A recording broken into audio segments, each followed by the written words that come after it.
बातचीत करें मेरे साथ जो है भानु प्रताप जी हैं, जो कि राष्ट्रीय लोक संघर्ष पार्टी के राष्ट्रीय अध्यक्ष है और वरिष्ठ बातचीत करते हैं। सर, कैसे देख रहे हो जो किसान जो है लगातार जो है सरकार से बातचीत करने की कोशिश कर रहा है, सरकार कह रही है हम समाधान निकालने के लिए तैयार है, कानून में कोई खामी है उसको सुधारने के लिए हम तैयार है, किसान मानने को तैयार नहीं है। ये तो वही बात होगी, यस और नो, कनपट्टी पे जो है बंदूक रख दिया, बताइए करना क्या है? ऐसा अरुण जी थोड़ा सा सुधारो।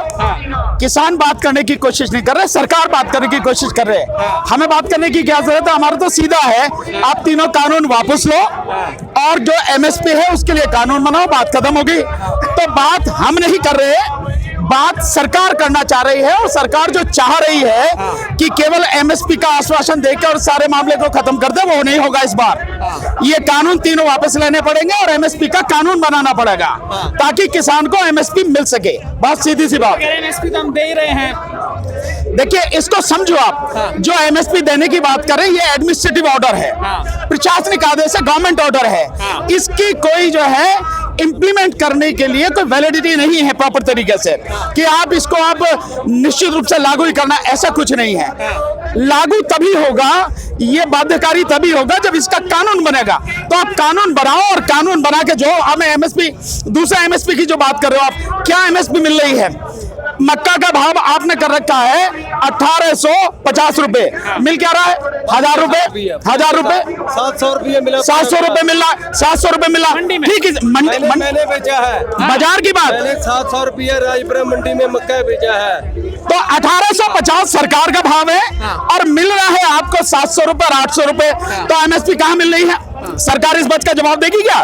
दूसरा, जो धान है उसका भाव सरकार ने नोट किया है 1868 रुपए, मिल क्या रहा है? 1000 रुपए। तो कहां दाम मिल रहा है? 2600 रुपए आपका दाम है बाजरे का, मिल रहा है, बेचना पड़ रहा किसान को, जो किसान से खरीदा जाए 700 रुपए, 800 रुपए, 900 रुपए। आप दे कहां रहे हो एमएसपी? तो एमएसपी देने के लिए कानून लाना पड़ेगा और कानून में इस बात का भी प्रावधान करना पड़ेगा सरकार को। अगर कोई भी व्यापारी इससे कम एमएसपी जो सरकार निश्चित करती है उससे कम पे खरीदेगा तो उसकी सजा होगी, और सजा भी 7 साल की कम से कम होनी चाहिए। दूसरी बात यह है, जो एमएसपी आप निर्धारित कर रहे हो, एमएसपी अभी स्वामीनाथन कमीशन के हिसाब से जो C2 है उस पर 50% बढ़ा के आपको निर्धारित करनी है, वो नहीं करी सरकार ने। तो सरकार जो चालाकी है, ये बेईमानी कर रही है, हम सब समझ रहे हैं इस बात को। सरकार इस बात को कह रही है जब पिछले जो प्रावधान है हमने उनको नहीं छेड़ा है, हम कुछ नई चीजें लेकर आए हैं। तो नई चीजें किसके लिए लेकर आए हो? उन उद्योगपतियों के जिनके तलवे चाटते हैं मोदी जी, उनके लिए लेकर आए हैं ना। तो जिन उद्योगपतियों के आप तलवे चाट रहे हो, जिनकी आप गुलामी कर रहे हो, उनके भले के लिए आप लेके आए प्रावधान, तो आप लाओ, हम नहीं मानते उस बात को। जो कानून हमारे पक्ष में नहीं है, जो कानून इस देश के अन्नदाता को बर्बाद करने के लिए है, वो सरकार को वापस लेना पड़ेगा। आज ये जो हालत हुई है, किसान जो है सरकार से बातचीत कर रहे हैं, यस और नो की तख्ती रखकर बैठ गए हैं, वहां जाकर खाना नहीं खा रहे हैं, चाय नहीं पी रहे हैं सरकार की। अगर संसद में बातचीत हो जाती, वोटिंग हो जाती, चर्चा हो जाती, तो इतनी बेइज्जती ना होती कम से कम। निश्चित रूप से मैं तभी तो बता रहा हूं कि सरकार, मोदी सरकार ने जिस तरह से गुंडागर्दी की है, अगर आप समझ रहे हैं आपका कानून बढ़िया है और आपके पास में बहुमत है, तो राज्यसभा में गुंडागर्दी से पास क्यों कराया आपने? राज्यसभा में मत विभाजन होने देते आप, उसके बाद में जिसके फेवर में जाता वो हो जाओ। अगर कानून के पक्ष में होता कानून पास हो जाता, अगर वो उसके विपक्ष में होता तो कानून वही खत्म हो जाता। आप कह रहे हैं कि संसद में सरकार पास होगी, संसद में आप देखिए, संसद में जो है आप दोनों समझे, लोकसभा में आपके पास संख्या थी, आपने पास करा लिया, राज्यसभा में जिस समय आया और राज्यसभा में उस पे जो मत विभाजन की बात हुई, उसे शोरगुल में गुंडागर्दी के माध्यम से उसको खत्म कर दिया, तो मत विभाजन नहीं हुआ, यानी उस पर वोट नहीं पड़ी। राज्यसभा में वोट पड़ती तो वैसे ही साफ हो जाता। और उसके बाद जब आप ये करके ले आए तो आप कह रहे हैं संसद से पास हुआ, संसद से पास नहीं हुआ। ये जो 2 गुंडे गुजरात से आगे यहाँ राज्य कर रहे हैं, इन्हीं दोनों गुंडों ने गुंडागर्दी से ही राज्यसभा में ये बिल पास कराया है। अन्यथा आप कानून से आप करा के देख लो, आप पास पता लग जाएगी आपको औकात क्या है आपकी। अगर संसद में पास भी हो जाए, लेकिन अब जो है सड़कों पर फेल हो गया है। देखिए, बहुत सिंपल सी बात है, जब आपकी संसद जो है गुलाम बन जाए तो सड़क ही रास्ता रहता है। हम तो वैसे भी मिट्टी में काम करने वाले हैं, तो भाई हम तो सड़क पे बैठे हैं। जब तक बात नहीं मानी जाएगी हमारा आंदोलन जारी रहेगा। सरकार या तो अपनी हमारी बात माने, नहीं तो ठीक है सरकार को उखाड़ के फेंकेंगे। भारत बंद की तैयारी की जा रही है, 8 तारीख को की भारत बंद करेंगे, 9 तारीख को बातचीत होनी है सरकार से। सरकार से जब बात होगी सरकार बात करेगी। देखिए, वैसे बात करने का मतलब नहीं है। बात क्या आप संशोधन की बात कर रहे हैं क्या? हम किसी संशोधन की मांग कर रहे हैं ना, हम किसी भी तरह के संशोधन की मांग नहीं कर रहे। तो बात का क्या मतलब है? हम कह रहे हैं जो कानून बना इनको वापस लो आप, और उसको जो एमएसपी को आप कानून बनाओ, इतनी सी तो बात है। उसमें बात करने की जरूरत क्या है? फिर भी हम सरकार का मान रखते हुए बात करने जा रहे हैं, लेकिन इसका मतलब ये नहीं है कि बात करने जा रहे हैं तो जो सरकार कहेगी वो माना जाएगा। इन्हीं शर्तों पर बात करने भी बैठेंगे, कल भी बैठे थे, आगे भी तभी बैठेंगे। या तो ये कानून वापस ले और एमएसपी को कानून बनाए, ये नहीं है तो बात का कोई मतलब नहीं है। और बढ़ा भारत बंद का, भारत बंद होगा और पूरी ताकत के साथ में होगा। हम लोग भी सब लोगों से अपील कर रहे हैं, क्योंकि ये आंदोलन केवल किसान का नहीं है, ये आंदोलन इस देश का आंदोलन है, इस देश को बचाने का, इस देश की जनता को बचाने का आंदोलन है। और मैं तो देखिए बहुत पहले भी कहा था, ईवीएम के विरोध में हम लगातार आंदोलन कर रहे हैं। और ईवीएम जब तक है, जब तक ये मोदी सरकार है, और मोदी सरकार जब तक है, जब तक ही इस देश में सारी गड़बड़ियां रहेंगी।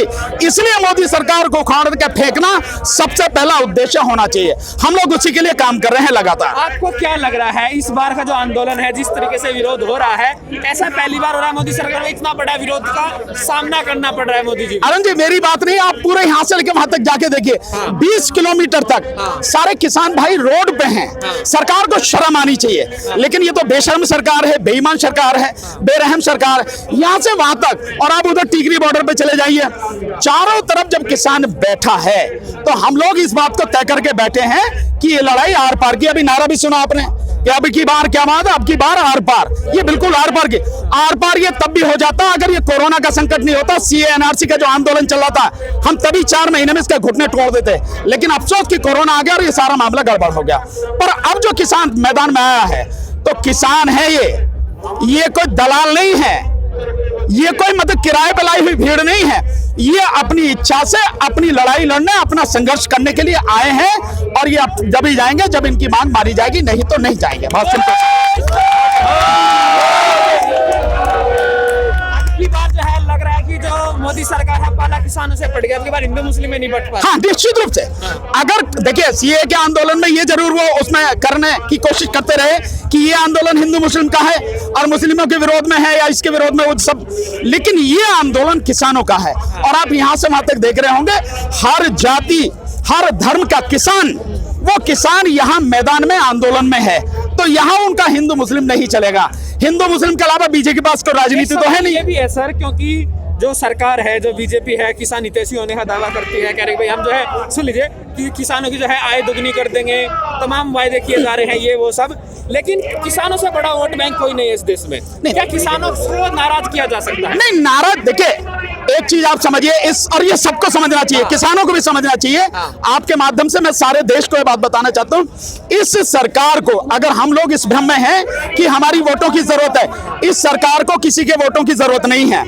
ये सरकार ईवीएम के माध्यम से वोटों को लूट के जीतती आई है। अभी आपने देखा है कि महाराष्ट्र में विधान परिषद का चुनाव हुआ, औंधे मुंह 6 में से 5 सीटें, और ये वो सीटें हार गए जो नागपुर में इनका गढ़ है आरएसएस का, और जहां का नितिन गडकरी इनका केंद्रीय मंत्री है, जहां का जो है इनका वो मुख्यमंत्री भी रहा, वो वहां उस सीट को ये हार गए हैं, सबसे मजबूत सीट जो इनकी है। तो आप ये समझिए कि 55 साल की जो सीट इनकी थी वो उड़ गई। क्यों उड़ गई? क्योंकि वहां पर जो चुनाव हुआ वो बैलेट पेपर से हुआ। तो बैलेट पेपर से जिस दिन चुनाव इस देश में शुरू हो जाएगा, ये सरकार जड़ से साफ हो जाएगी। इस देश में 20% से ज्यादा लोग बीजेपी के पास नहीं है, बीजेपी के साथ नहीं है। 80% लोग इस देश का बीजेपी के विरोध में है, और वो इस बात को जानते हैं। इसीलिए ईवीएम को वो हटा नहीं रहे हैं। जिस दिन ईवीएम हट गई, बीजेपी का पता नहीं लगेगा, ताश के पत्तों की तरह बिखर जाएगी। अगर सरकार रास्ता बहुत सीधा है। मैंने इसी मंच से, मैं 2 दिन पहले आया था, इसी मंच से कहा था, इस आंदोलन में आप ईवीएम के मुद्दे को भी शामिल कीजिए। सही बात है। अगर आप जिस मुद्दे के लिए लड़ रहे हैं, ये मुद्दा आपका हल भी हो जाए, और हल हो जाएगा, मेरी बात सुनिए, आपका मुद्दा हल भी हो जाए, उसके बावजूद भी बीजेपी बनी रहेगी। और जब तक बीजेपी बनी रहेगी, इस देश में समस्याएं बनी रहेंगी। तो समस्या कानून नहीं है, समस्या है बीजेपी। इसलिए बीजेपी को जड़ से उखाड़ के फेंकना सबसे पहली हम सबकी प्राथमिकता होनी चाहिए। रही ईवीएम की बात, ईवीएम के लिए हम सबको, इस मैंने पहले भी कहा था, ईवीएम को इस मुद्दे में शामिल हमें करना चाहिए। इसका मतलब पंजाब में आप जीत गए, पंजाब में बीजेपी हार गई, इसका मतलब ये नहीं कि ईवीएम में गड़बड़ी नहीं है। आप लड़ किससे रहे? केंद्र सरकार से, और केंद्र में बने रहने के लिए वो सारे काम करती है। जब 2019 का चुनाव हुआ, 2019 के चुनाव में 373 लोकसभा सीटों पर जितनी वोटें पड़ी उससे 8,000 से लेकर 18,000 वोट ज्यादा निकली। अब मुझे आप ये बताइए कैसे निकली भाई?